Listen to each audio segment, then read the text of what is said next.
যোৰহাটলৈ আচলতে কালি আহিলোঁ মই। কালি আহি ৰাতিলৈকে ইয়াতে আছোঁ, প্ৰায় 11 বজালৈকে। আজিও আহিছোঁ। যোৰহাটত যিটো শ্ৰদ্ধাঞ্জলি অনুষ্ঠান কৰিছে প্ৰশাসন আৰু যোৰহাটৰ শিল্পী সমাজ, যোৰহাটৰ সাহিত্যিক সমাজ, সমূহ সমাজ যিমান যোৰহাটৰ আছে সকলোৱে মানে দেহে কেহে লাগিছে যোৰহাটত খুব সুন্দৰকৈ অনুষ্ঠানটি মানে কৰিবৰ বাবে। খুব ভাল লাগিছে। বিহুতে কৰি গৈছোঁ। তাকেতো আচলতে সেইবিলাক কথা ক'লে পটককৈ শেষ নহ'ব। যোৰহাটৰ স্মৃতি জুবিন গাৰ্গৰ লগত বহুত জড়িত আছে। প্ৰত্যেক ঘৰ মানুহতে মানে জুবিন গাৰ্গৰ স্মৃতি আছে।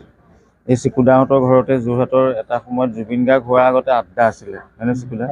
সংগীতৰ মানে একদম ৰিহাৰ্চেল হয়, কীবৰ্ড বজায়। বিভিন্ন দিগন্ত শৰ্মা সেই আৰম্ভণিৰ পৰা আছে, আমাৰ গীটাৰিষ্ট দিগন্ত দা যেতিয়া আমাৰ চাউণ্ড কৰে।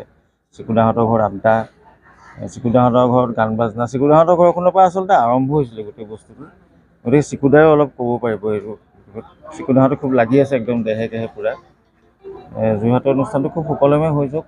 বাকী জুবিন গাৰ্গৰ মই কৈয়ে আহিছোঁ যে মহান আত্মা, পুণ্য আত্মা আছিলে। গোটেই ভাৰতবাসী, গোটেই পৃথিৱীবাসীয়ে শ্ৰদ্ধা জনাইছে।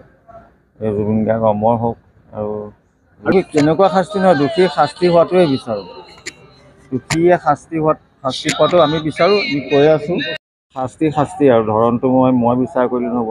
দোষীয়েতো শাস্তি পাবই। যিহেতু আমাৰ সকলোৰে ওপৰত আস্থা আছে, ন্যায়ালয়ৰ ওপৰত আস্থা আছে।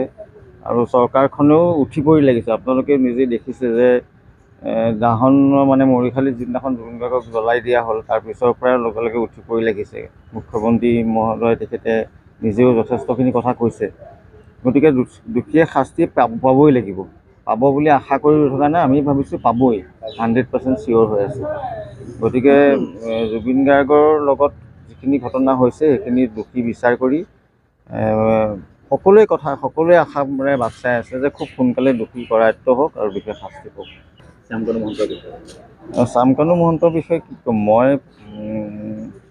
বিষয়ে ক'বলৈ যদি তেওঁ দোষী হিচাপে স্বীকৃত হয়, তেওঁ শাস্তি পাব লাগিব। শ্যামকানু মহন্ত বুলি কোনোবা এজনৰ যে সাৰি যাব পাৰিব তেওঁৰ কথা নহয়। যদি শ্যামকানু মহন্ত দোষী হিচাপে ওলায় আৰু নেগলিজেঞ্চি আছে, সেইটো এটা ক্ৰাইম।